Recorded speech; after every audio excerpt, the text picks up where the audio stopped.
Bonjour à tous, ravi de vous retrouver dans Smart Job, votre rendez-vous emploi RH, c'est tous les jours du lundi au vendredi, débat, analyse, expertise et vos rubriques habituelles évidemment. Au sommaire aujourd'hui, dans Bien dans son job, c'est un peu l'éloge de l'entraide entre les jeunes créateurs d'entreprises. On va en parler dans quelques instants avec Caroline Mignot, elle est cofondatrice de Refer et elle est podcastrice Marketing Square. Vous l'avez peut-être vu ou entendu pour le moins ce podcast, elle est notre invitée. Smart Philo, tiens on va parler de la sobriété. Alors c'est un sujet de philo mais c'est un sujet d'actualité parce que le président Macron, vous vous souvenez, il y a quelques jours, il nous a un peu douché. Voilà, c'est la fin de l'abondance. On en parlera avec Xavier Pavie, philosophe et professeur à l'ESSEC. Et puis dans le cercle RH, on va parler de la pénibilité. Alors ça, c'est un serpent de mer. Vous vous souvenez, François Hollande, Jean-Marc Ayrault, qui avait créé un code de pénibilité. Le sujet revient dans l'actualité à l'occasion de la réforme des retraites. On en parlera avec deux experts. Où en sommes-nous sur cette question de pénibilité? Et puis dans Fenêtre sur l'emploi, attention au fake CV, on en parlera avec Johan Zibi, il est fondateur d'Evrycheck. C'est une application qui vérifie si vous avez dit des bêtises ou pas dans votre CV. On fera le point, ce sera à la fin de notre émission dans Fenêtre sur l'emploi. Tout de suite, c'est bien dans son job.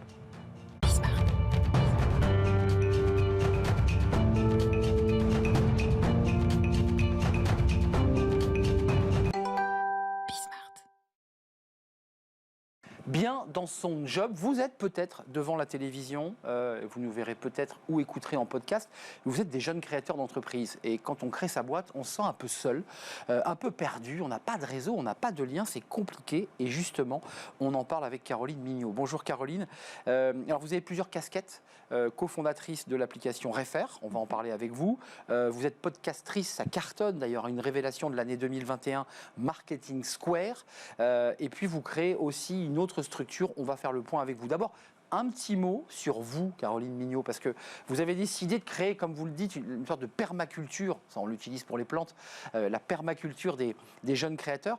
Comment ça vous est venu cette idée ? Déjà, merci à Arnaud pour l'invitation. C'est un plaisir. Je suis ravie d'être ici. J'ai passé 9 ans aux États-Unis. En fait, je suis partie en stage de fin d'études. Je suis jamais rentrée. Et là-bas, j'ai appris le marketing de performance, qu'on appelle en France le gross marketing. Et un des leviers les plus puissants de ce nouveau type de marketing, c'est le partenariat, aussi appelé le co-marketing. Donc, en fait, la façon dont on va pouvoir faire du marketing ensemble au lieu de individuellement. Et j'ai voulu ramener tout ça en France. Je suis rentrée pendant le Covid avec pertes et fracas. Et je me suis rendu compte, en fait, que les entreprises, surtout les petites entreprises, allaient avoir un besoin urgent de s'entraider. Ça veut dire que le Covid a aussi accéléré votre processus de transformation de vie. Vous êtes parti d'un principe et des chiffres, on les a, plus 17% de création d'entreprises.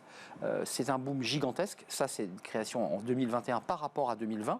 Et puis, on a 64% des entreprises créées en 2021 sont des micro-entreprises. Ça, c'est le public que vous visez, on est d'accord ?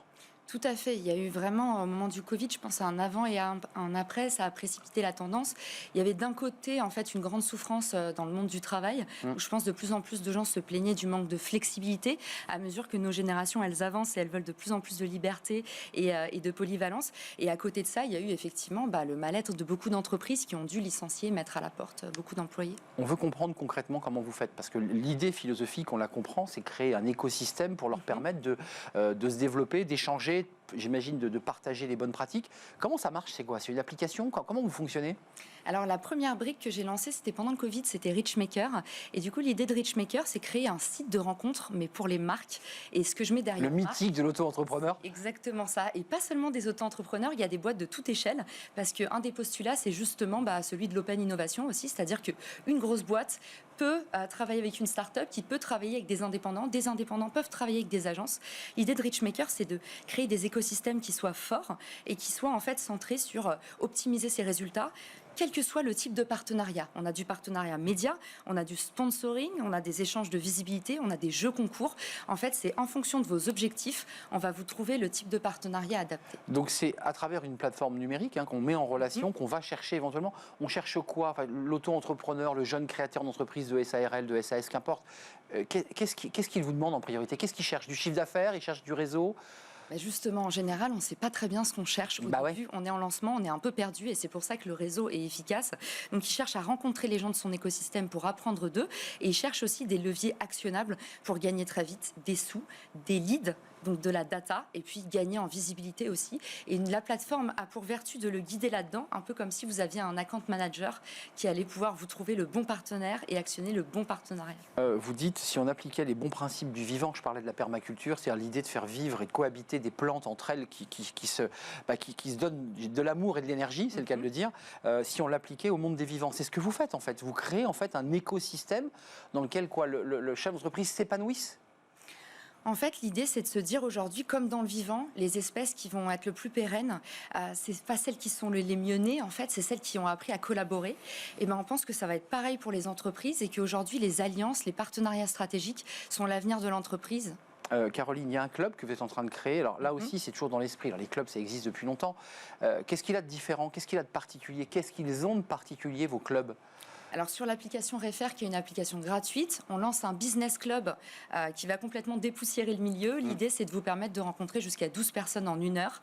En fait, on adapte justement les principes qui marchent bien maintenant. En visio? En visio, exactement, 100% en distanciel, avec des frais d'adhésion qui sont modiques, parce que souvent ces clubs, il y a un ticket à l'entrée qui est pas des moindres. Et puis surtout, on a toujours connu ça, en fait, de prendre racine dans un salon professionnel ou autre, avec quelqu'un qui nous vend ses produits. Et en fait, ça fait 1 heure, 2 heures qu'on perd du temps.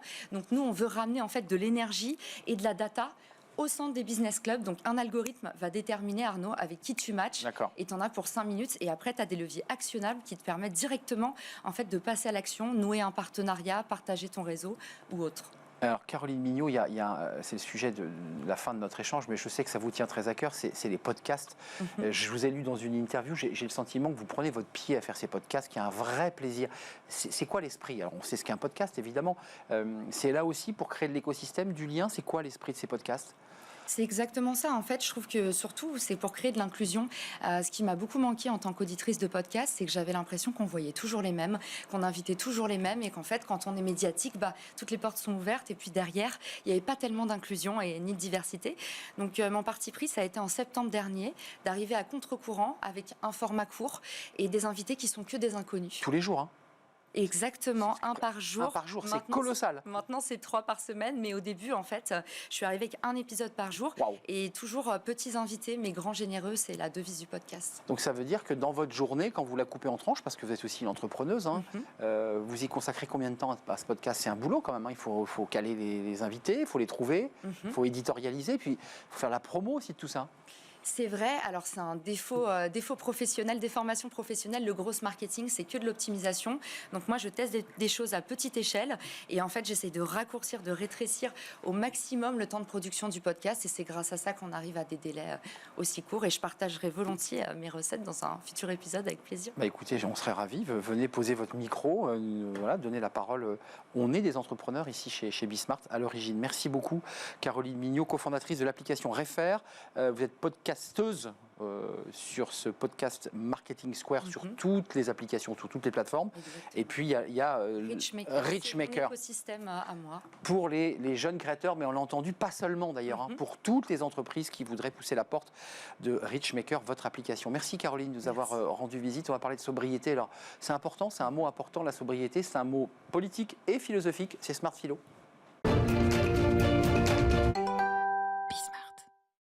Smart Philo, on démarre par un mot alors qui vous a peut-être sonné fort à l'oreille, la sobriété, évidemment, versus fin de l'abondance. On en parle avec Xavier Pavie. Fin de l'abondance, c'était Nicolas Sarkozy, Xavier, qui, dans son bureau, lors du Conseil des ministres, a évoqué cette fin de l'abondance. Xavier, vous êtes philosophe, professeur à l'ESSEC, auteur de plusieurs livres qu'on verra peut-être au cours de notre émission. Vous avez choisi de parler de sobriété. Qu'est-ce que la sobriété ? La sobriété, elle est très philosophique, puisqu'en fait, elle émane avec Épicure. Épicure qui est, on pourrait dire, le philosophe de la sobriété. C'est celui qui va dire il va falloir se contenter de peu, d'une certaine manière. Et c'est très intéressant parce que le peu va être très associé à la notion de plaisir. Alors, la notion de plaisir et de frugalité. Sobriété, abondance, ils se répondent, ils se parlent, ces mots-là. En fait, plus exactement, ce qui va se répondre, c'est la notion de plaisir et l'incompréhension derrière cette notion. Je m'explique. Épicure dit « Nous avons 3 formes de besoins. Des besoins naturels et nécessaires, des besoins naturels non nécessaires et des besoins non naturels non nécessaires. Ce qui est nécessaire et naturel, c'est qu'on mange, c'est qu'on puisse boire Et ça va nous permettre de survivre. Naturel, non nécessaire, c'est par exemple manger, mais avoir un étoilé Michelin. Non naturel, non nécessaire, c'est la gloire, la fortune, les frasques que l'on pourrait avoir. Et Épicure est souvent mal compris avec ça, parce que l'on considère... C'est vrai. On dit épicurien, c'est celui qui aime bien manger. Fais-toi. Absolument. Ça n'a rien à voir. C'est une erreur. Ouais. Absolument. Épicure, c'est un peu de pain, un peu d'eau, c'est pas beaucoup plus que ça. Et donc, c'est important de revenir à cette question de besoins naturels et nécessaires par une dimension fondamentale avec lui, c'est l'absence de déplaisir. Si vous avez du déplaisir, alors vous n'allez pas être heureux. Si vous évitez ce déplaisir, alors vous allez le devenir. Ce qui implique qu'on puisse être heureux avec un peu d'eau fraîche et du pain.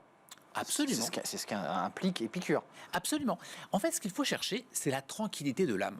On appelle ça en grec l'ataraxie. La notion d'ataraxie, c'est la tranquillité de l'âme, c'est l'évitement des déplaisirs, l'absence de troubles. Si vous allez vers ces besoins naturels non nécessaires ou non naturels non nécessaires, vous allez accroître vos troubles. Comment vous allez les accroître ? Tout simplement, si vous mangez beaucoup et gras et en abondance, justement, eh bien, vous n'allez pas forcément vous sentir bien. Et d'un autre côté, si vous mangez avec cette notion de frugalité ou de sobriété, au contraire, vous allez vous sentir mieux aussi parce que vous allez vous maîtriser vous-même. Je pense à une encyclique du pape aussi, qui avait fait écho à l'idée de la frugalité, qui avait été une encyclique passionnante. Ça nous amène, là, Xavier, au débat finalement qui était posé par Emmanuel Macron sans le dire, à la remise en question de notre modèle de consommation ou d'hyperconsommation. Mais les philosophes grecs disent il n'y a pas de fin à l'abondance. C'est-à-dire que vous allez toujours en vouloir plus. Mais Arnaud, c'est tous les jours. C'est les voitures de plus en plus grosses, c'est les téléphones de plus en plus gros ou les écrans de plus en plus gros. Et c'est jusqu'où ? Les philosophes le disent de manière très claire, c'est ce que l'on appelle un puits sans fond. C'est l'expression commune aujourd'hui qu'on entend partout. Mais ce puits sans fond-là, c'est justement la notion d'abondance. Et jusqu'où l'on va ?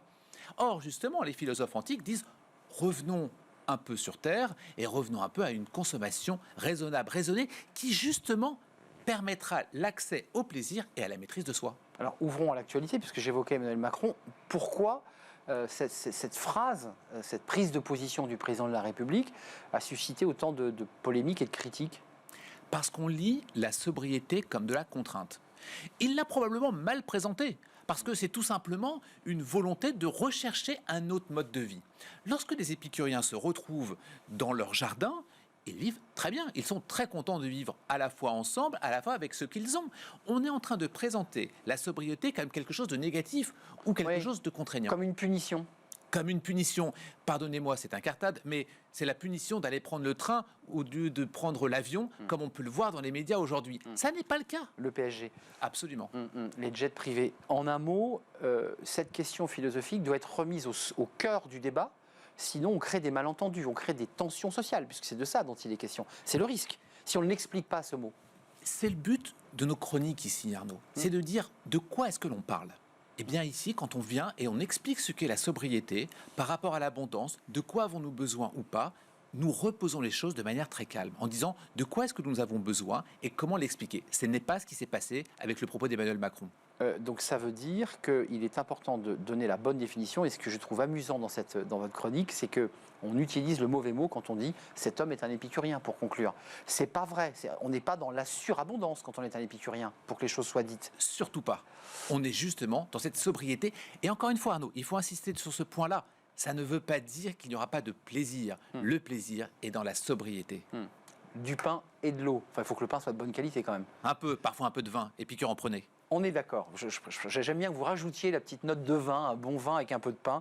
Puis si on rajoute un peu de fromage, là, le bonheur est complet. Il en prenait. Il prenait du Il fromage. prenait un peu de fromage. C'était les jours où il y avait vraiment bonbons. C'était un peu de fromage, un peu de vin, à certaines occasions. Bon, c'est important de revenir avec vous sur les mots. On peut être heureux dans la sobriété. Merci Xavier Pavie, philosophe, professeur à l'ESSEC, directeur des programmes au Collège international de philosophie. Merci de nous avoir rendu visite. On se retrouve évidemment prochainement pour une nouvelle chronique. On fait une courte pause. On va revenir, je ne sais pas si le débat est philosophique, mais en tout cas, le débat de la pénibilité est reposé de nouveau avec cette réforme des retraites dont on parle. Alors, on en avait beaucoup parlé en 2015-2016, François Hollande, Jean-Marc Ayrault, vous vous souvenez, un code pour fixer quels étaient les métiers pénibles ou pas. Où en sommes-nous aujourd'hui ? Qui doit gérer cette question ? L'État ? Les entreprises? On fait le point avec des experts sur ce sujet de la pénibilité juste après la pause.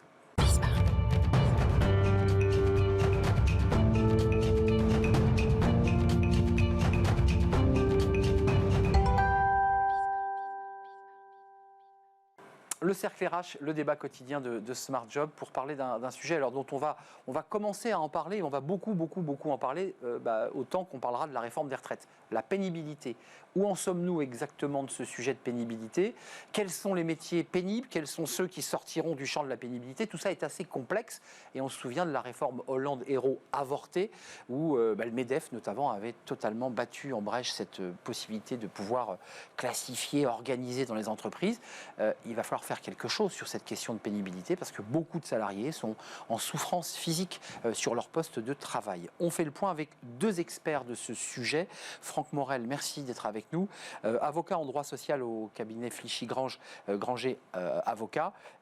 Senior fellow Institut Montaigne, vous étiez venu nous parler d'un sujet qui fait écho des 20 propositions relatives aux reconversions professionnelles. Et puis, il faut le dire, vous avez été conseiller social d'Édouard Philippe lorsqu'il était Premier ministre, donc dans la salle des machines, lorsqu'il était question de réformer les retraites. Donc, vous avez fait quelques petites réunions sur ce sujet. Donc, on en parlera avec vous, bien entendu. Olivier Mériot, merci d'être là, directeur des études au cabinet Plein Sens, qui est un cabinet qui accompagne les entreprises dans leur organisation de travail. Donc, cette question, évidemment, de la pénibilité, de l'ergonomie, de la manière dont on travaille, évidemment, est posée. Et puis, vous avez été directeur scientifique de l'ANAC, qui est un organisme qui était chargé justement des conditions de travail.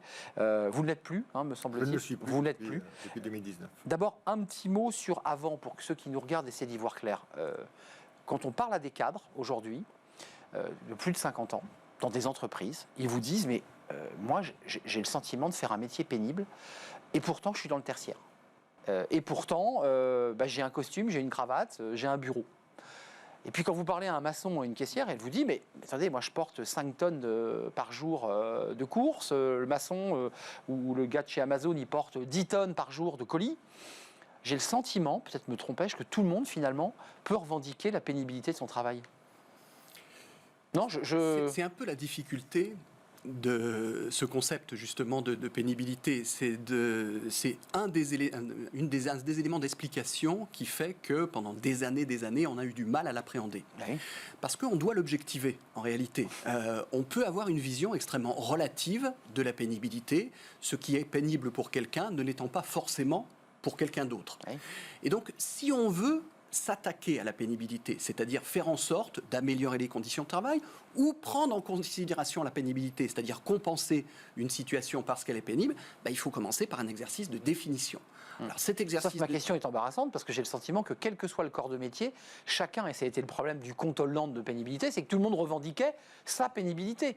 La secrétaire parce qu'elle avait mal au poignet, qu'elle avait le dos courbé, le maçon légitimement, le plâtrier, mais aussi... Qu'est-ce que vous en pensez ? Parce qu'il y a toujours, comme l'a dit Franck, il y a toujours deux dimensions à la pénibilité. Il y a la pénibilité objective, celle que l'on va essayer de mesurer avec des limites techniques, on va y revenir pour certaines dimensions. Mais il n'y a pas de correspondance forcément avec la pénibilité que l'on ressent, avec la pénibilité subjective.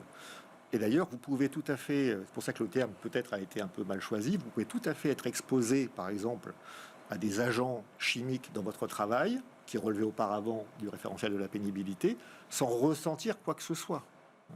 Donc c'est effectivement un sujet complexe parce que le travail, c'est pas non plus tout le temps de la pénibilité, de la contrainte, etc. Et il y en a. Alors c'est ce que Emmanuel Macron sans doute voulait dire quand il a dit qu'il fallait se débarrasser du terme de pénibilité parce que ça donnait l'idée que le travail était pénible. Peut-être qu'il voulait dire, sans doute voulait-il dire qu'il y a à la fois dans tout travail, il y a une dimension de contrainte, mais il y a aussi une dimension de réalisation. Et heureusement, pour la très grande majorité des salariés, il y a de la contrainte, certes un petit peu, beaucoup, mais de l'épanouissement, mais aussi de l'épanouissement, du sentiment de réalisation au travers de son travail. Vous soulevez le sujet. Emmanuel Macron arrive, gagne l'élection présidentielle et effectivement balaye ce fameux compte pénibilité créé par Hollande-Hérault, le MEDEF l'avait battu en brèche, les chefs d'entreprise n'en voulaient pas, c'était trop complexe à constituer. Et lui, il a dit pénibilité, je ne veux pas entendre ce mot, ce qui veut dire que le travail... il dit ça un peu quand même. Il dit ça un peu, mais je n'utiliserai pas le terme balayer pour qualifier ce qui s'est passé en 2017. Parce que le compte, il existe toujours. Il a été réformé, il n'a pas été balayé. Qu'est-ce qui s'est passé en réalité ? Vous aviez 10 facteurs pour définir les facteurs donc d'exposition en matière de pénibilité, le bruit, le travail de nuit, les manutentions manuelles, etc., etc.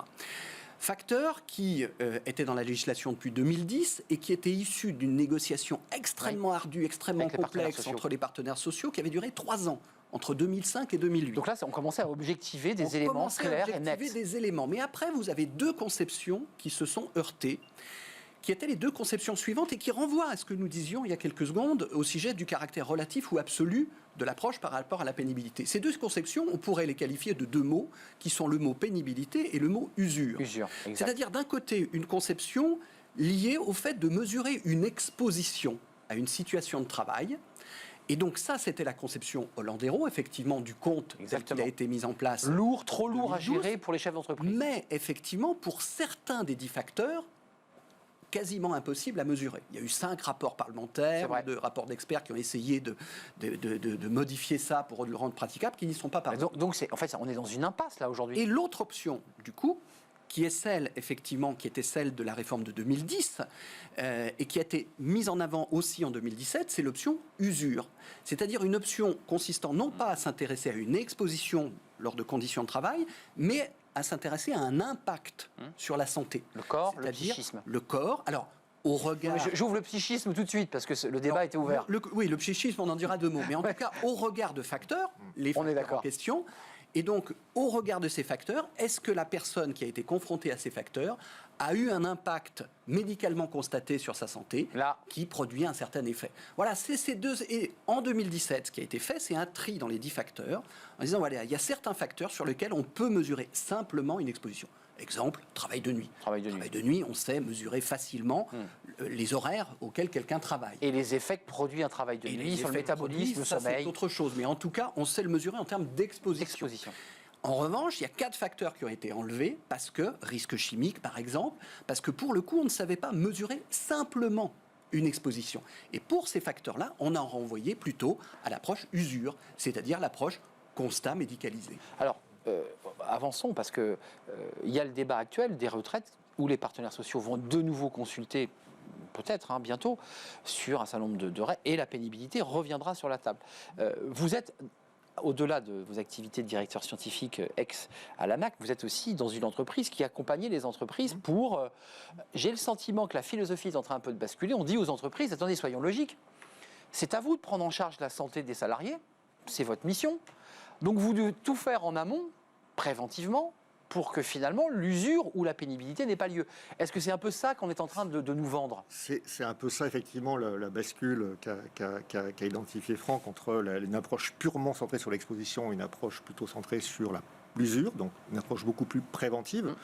Le compte pénibilité première version aussi avait la caractéristique de mettre l'essentiel de l'effort sur la compensation. C'est ça. Ce qui peut se comprendre d'un point de vue de justice sociale quand on compare les espérances de vie entre les catégories, etc. Ouais, un ouvrier Mais vit moins longtemps qu'un... Un ouvrier vit moins longtemps Eh qu'un oui. cadre, il vit moins longtemps en bonne santé. Mais il avait aussi, cette approche avait aussi le désavantage du coup, de minorer un petit peu les aspects de prévention. Or, tous les facteurs qui font qu'on est en capacité de durer longtemps au travail se construisent tout au long de la vie professionnelle. Le défaut qu'on a en France, de mon point de vue, c'est que trop souvent, on aborde ces questions-là de vieillissement au travail seulement quand les gens sont vieux. C'est ça.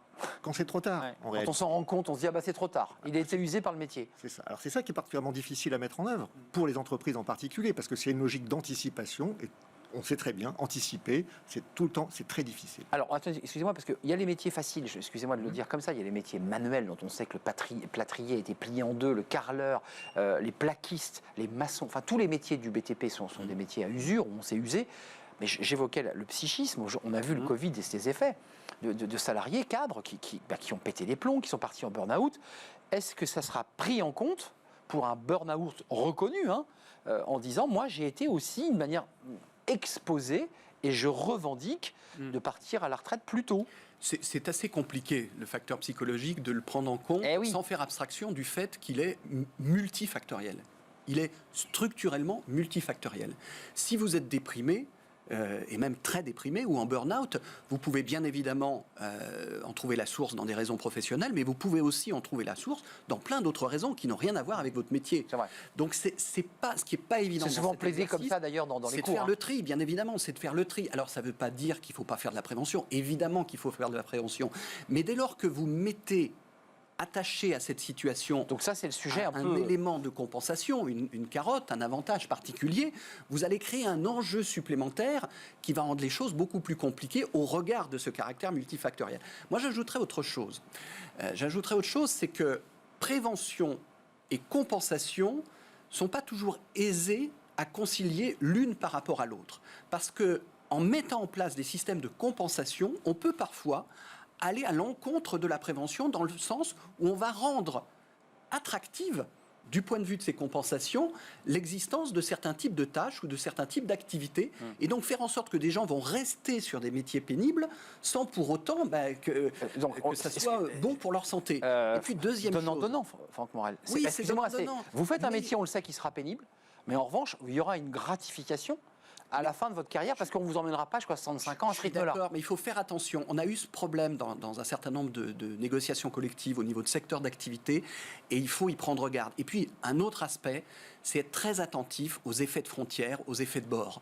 Je vais vous donner un exemple. Tout le monde sait, par exemple, quand on a créé le système de retraite anticipée pour les travailleurs de l'amiante, et qu'on a mis des critères qui se sont voulus assez simples sur ces systèmes de retraite anticipée de travailleurs de l'amiante, qu'on a pris dans ces systèmes de retraite anticipée des gens qui étaient sur des postes administratifs et qui n'étaient pas du tout exposés à l'amiante. Donc on peut avoir aussi ça a ce profité genre de plus largement et au-delà de ceux qui étaient au contact évidemment des chrysotiles. Qu'est-ce que vous en pensez de la réforme possible qu'on peut imaginer? Je ne sais pas si vous ferez partie de ceux qui seront auditionnés par les députés ou par les parties prenantes, mais on va vers quoi? Parce qu'il y a quand même une réalité. Aujourd'hui, on a une pénurie de main-d'œuvre. Sur un certain nombre de postes, je pense notamment aux assistantes maternelles, dont on ne parle pas beaucoup, mais qui sont des métiers pénibles. Elles revendiquent la pénibilité, il faut porter, il faut se déplacer. Est-ce qu'on leur propose? Comment on fait? Par catégorie professionnelle, par branche d'activité? On deal, on négocie? Comment on fait? Comment concrètement on peut faire? Aujourd'hui, il y a un dispositif qui existe. Il y a des cadres, il y a des règles qui sont posées. Peut-être la difficulté ou la première question qu'il faut se poser, c'est est-ce que les curseurs sont placés au bon endroit? Est-ce que dans cette logique de compensation qui peut avoir ses effets, ses limites, les compensations sont au bon niveau ou pas? C'est quoi les compensations aujourd'hui? On gagne quoi? Des trimestres? Une année? Alors, le mécanisme de la pénibilité, c'est qu'on gagne des points, entre guillemets, qui peuvent qui ouvrent droit soit à partir de manière anticipée à la retraite, à partir de 60 ans, soit de réduire son temps de travail en étant compensé du point de vue du salaire, soit se former. Une des difficultés, c'est qu'il y a finalement ce dispositif gagnerait à être connu. Parce que, de fait, le dernier bilan... Il est peu connu, ce dispositif. Les derniers chiffres que les pouvoirs publics ont laissé sortir, c'était début 2020. Il y avait uniquement 4000 bénéficiaires de pénibilité qui avaient usé de leurs points, 3500 pour partir plus tôt. Seulement 10 pour se former. 10 personnes pour se former. Alors, vous imaginez le temps qu'il a fallu le temps de cerveau disponible pour négocier, pour discuter de ce sujet-là, et qu'au final, il y a seulement 4000 salariés qui en ont bénéficié début 2020. On peut imaginer qu'on ait un petit peu plus depuis, mais enfin, c'est dérisoire. Pas marginal. On peut dire que c'est dérisoire. Donc il y a quand même un premier enjeu qui est d'accroître, en gardant soin les curseurs, prenant soin en curseur, d'accroître l'usage des dispositifs-là. Ensuite, peut-être il faut se poser la question des curseurs, mais déjà, essayons de le populariser, essayons de le faire en sorte que les salariés s'en servent réellement. Même si ce que j'évoque peut ressembler à une révolution, mais il faut créer des passerelles entre métiers. J'évoquais tout à l'heure un maçon qui, passé 52 ans, pour certains, ont le dos usé, travaillent avec des gaines, ne peuvent plus exercer le métier. La même chose pour les assistantes maternelles, fatiguées, usées dans les crèches. Et comment on réinvente des passerelles de formation? Comment on propose des reconversions dans des métiers sous tension moins pénibles? C'est ça la solution peut-être? C'est un des éléments de solution, évidemment. Ça renvoie, vous le mentionniez tout à l'heure, à la réflexion que j'avais menée sur les voies et moyens de faciliter les reconversions professionnelles. Et donc, il existe un certain nombre de leviers qu'on pourrait utiliser beaucoup plus massivement, sans forcément que cela coûte, du point de vue budgétaire, des moyens financiers supplémentaires considérables. C'est-à-dire, il suffit de réorienter sans doute mieux un certain nombre de dépenses. On a eu le problème avec le mécanisme qui s'est mis en place, Transco, qui malheureusement a été sous-utilisé parce qu'il restait assez complexe. Donc on peut drastiquement simplifier Transco. On peut mettre beaucoup plus l'accent sur les systèmes de formation préalable au recrutement, ce qu'on appelle la POE, la préparation opérationnelle à l'emploi, des mécanismes comme ça.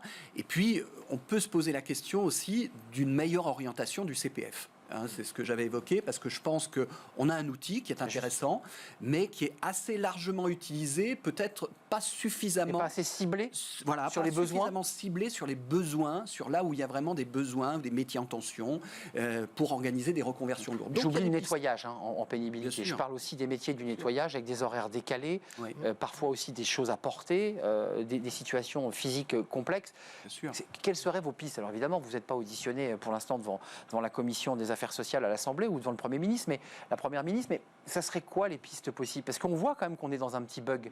Il y a une pénurie majeure de main-d'œuvre avec des salariés qui ne veulent plus aller dans ces secteurs. Et puis on a encore des salariés qui souffrent là aujourd'hui au travail. Moi, je pense qu'il faut regarder déjà comment mieux utiliser l'existant. Donc Olivier disait à juste titre, j'abonde dans son sens sur la question de se poser la question des curseurs, c'est-à-dire est-ce qu'on ne peut pas régler les curseurs de manière un petit peu plus large que la plus avantageux, excusez-moi encore. Plus de points, on est d'accord. Voilà. Permettre à un nombre plus attractif. Voilà, de personnes Ben oui. concernées. Donc ça, c'est une première piste qui n'est pas très compliquée. Hein. Il suffit de cibler faire un petit effort. Ce que ça donne effectivement sur chacun de ces curseurs. C'est un premier point. Et puis, il y a des dispositifs qui existent qu'on pourrait mieux utiliser. Vous pouvez, par exemple, dans les négociations de branches qui peuvent être menées sur les questions de prévoyance, vous avez des mécanismes de ce qu'on appelle degré élevé de solidarité qui permettent de consacrer un certain nombre de dépenses en matière de prévoyance à la prévention. Donc, on pourrait mieux faire connaître ces dispositifs et mieux orienter ces dispositifs. Il y a peut-être un sujet aussi sur une valorisation de la négo de branche, de la négo sectorielle sur ces questions. Je rappelle que d'ailleurs, depuis la réforme de 2017, les questions de prévention de la pénibilité font partie des sujets sur lesquels la branche a la possibilité de fixer des règles qui s'imposent aux entreprises. Donc il faut l'utiliser. Petite entreprise d'artisanat de maçonnerie dans une ville de province, n'importe laquelle, 5 salariés, 3 ont plus de 50 ans. Bon.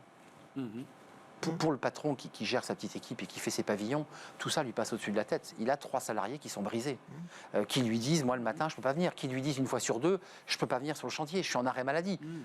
Comment on fait là?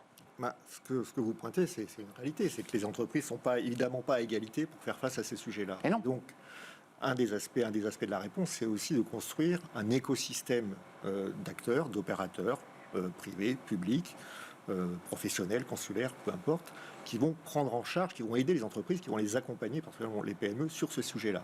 Là où c'est compliqué, c'est qu'il faut avoir plusieurs compétences pour faire ça. Il faut être à la fois sur le volet du développement des compétences, de la formation pour les reconversions. Il faut être en capacité, une fois qu'on a identifié des reconversions possibles, de faire l'ingénierie financière de ces parcours-là. Mais il faut aussi en même temps avoir une compétence sur le volet santé au travail. Le gros problème qu'on a dans notre pays, mais pas simplement sur ces sujets-là, c'est qu'on a des opérateurs un peu trop spécialisés, un peu trop fragmentés, qui s'articulent pas très bien entre eux. Et donc, il y a un vrai sujet de multidisciplinarité. Donc, il y a des trous dans la raquette un peu là quand même. On a des boîtes qui sont un peu livrées elles-mêmes. Et donc, les petites entreprises, effectivement, pour elles, c'est encore plus difficile d'anticiper. Clairement. C'est déjà difficile pour les grandes, alors pour les petites. Donc, il y a quand même un sujet d'offre, d'accompagnement des entreprises sur ces sujets. J'entends quand même, parce que le débat se termine, que vous dites peut-être qu'il faut repenser, ça sera les négociations sur les retraites, très concrètes, les curseurs. C'est-à-dire, si on veut rendre un métier attractif, il faut lui donner un salaire convenable. Dans certains secteurs, les salaires sont faibles. Puis il faut donner aussi envie à la personne de se dire, je pourrais partir un peu plus tôt parce que je vais donner à la collectivité. Enfin, il y a un peu de ça quand même. Ce qui est certain, c'est que depuis 2003, on n'a jamais parlé retraite sans parler pénibilité. Oui, c'est vrai. Il est arrivé dans la période récente qu'on parle pénibilité sans parler retraite. Ça a été 2012 et puis la réforme du compte en 2017. Mais chaque fois qu'on a parlé retraite, on a parlé pénibilité depuis 2003. Donc, inévitablement, ça sera le cas à nouveau. Voilà, depuis la loi du 21 août 2003. Absolument. Ça sera le cas à nouveau. Et effectivement, à partir du moment où on ne va pas réinventer ce fameux débat entre la pénibilité et l'usure, eh bien, on va sans doute se positionner sur le bon usage des curseurs et le bon usage des dispositifs existants. Donc rendre attractif des métiers sur lesquels beaucoup de gens disent j'y vais pas, c'est trop dur, mal payé, et puis je ne sais pas jusqu'où je vais devoir travailler à ce rythme. C'est une question qui est posée. J'ai envie de vous réinviter parce que le débat ne fait que commencer sur les retraites. Tout ça est assez évanescent pour l'instant. Merci à vous deux. Merci. Merci à vous Franck Morel, avocat en droit social, cabinet cabinet Flichy et Granger. Et puis Institut Montaigne, vous êtes senior fellow, à lire ce rapport sur la reconversion. 20 propositions. Et puis Olivier Mériot, merci d'être venu nous rendre visite, directeur des études au cabinet Plein Sens. Vous accompagnez les entreprises, je dirais, à 360, justement, notamment sur ces sujets de santé au travail. On termine notre émission avec Fenêtre sur l'emploi. Attention aux fake CV. Vous savez, les CV où on met un peu n'importe quoi, on bidouille un peu les dates d'examen, voire on en invente. Attention, on en parle.